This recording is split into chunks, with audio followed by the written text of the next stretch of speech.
어제 오전에 갑자기 불어난 물에 충북 청주 오송의 궁평 지하차도가 잠기면서 차량들이 침수됐습니다. 이 사고로 사상자가 현재 계속해서 나오고 있는 상황입니다. 순식간에 참담한 일이 벌어졌는데요. 자세한 내용 현장에 나가 있는 취재기자 연결해 알아보겠습니다. 이호진 기자.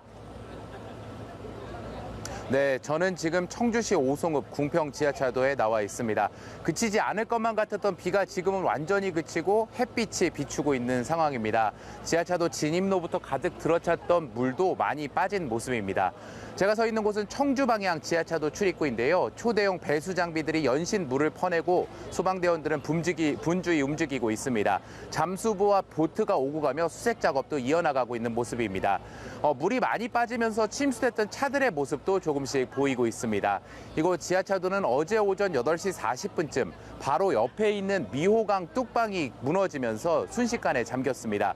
저 지하차도의 길이가 600m 정도인 것을 감안하면 저곳에 들어찼던 물은 6만 톤 정도에 이르는 것으로 알려졌습니다. 6만 톤의 물이 지하차도를 덮친 건 수분도 채 걸리지 않았는데 물을 빼내는 데에는 사고가 발생한 지 만 하루를 꼬박 넘기고도 9시간 넘게 지났지만 아직 70% 정도밖에 빼내지 못했습니다.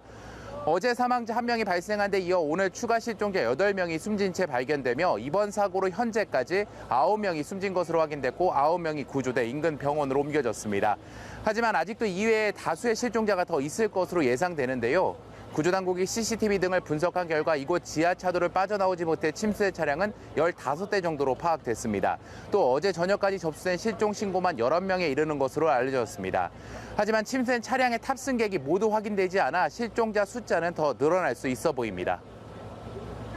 네, 이호진 기자, 당초 예상보다 배수가 좀 빨리 이루어진 것 같은데 수색 작업은 성과가 있는 겁니까? 네, 그렇습니다. 지형상 뚝방이 터지면 범람한 물이 지대가 낮은 이곳으로 모이는 모습입니다. 그러다 보니 단순하게 이곳에서 물을 퍼내는 양보다 많은 양의 물이 다시 들어차는 모양이었습니다. 그래서 어젯밤부터 이곳으로 유입되는 물을 막는 물막이 작업이 먼저 진행됐는데요. 어제 자정쯤 물막이 작업이 완료됐습니다. 그리고 배수가 이뤄지며 지하차도 양쪽 출입구가 서서히 모습을 드러내기 시작했습니다. 오늘 발견된 실종자 가운데 8명 가운데 7명이 반대 방향인 세종 방향 출입구에서 발견됐습니다. 저쪽 방향 시내 버스에서 5명, 침수돼 있던 트럭 근처에서 2명이 발견됐습니다. 나머지 1명은 이쪽 청주 방향 출입구에서 발견됐습니다. 수습된 실종자들은 인근 병원으로 이송돼 신원 확인 등을 하고 있는 것으로 알려졌습니다. 현재 배수 작업은 70% 이상 진행됐습니다. 다만 속도가 더 나지 않는 것은 물이 유입되면서 토사도 함께 흘러들었기 때문입니다. 토사에 배수 장비가 막히는 등 녹록치 않은 상황이 연속해서 발생하고 있는 것으로 알려졌습니다. 그래도 일부 구조대원들이 걸어서 진입할 수 있는 데까지는 걸어 들어가 수색 작업을 벌이고 있고 가장 깊이 잠긴 곳은 잠수부와 보트가 투입돼 수색을 하고 있습니다. 소방당국은 오늘 중으로 배수가 완전히 끝날 것으로 예상했는데요. 이렇게 되면 조금 더 구체적인 피해 상황의 윤곽이 드러날 것으로 보입니다. 지금까지 청주 오송 궁평 지하차도에서 연합뉴스TV 이호진입니다.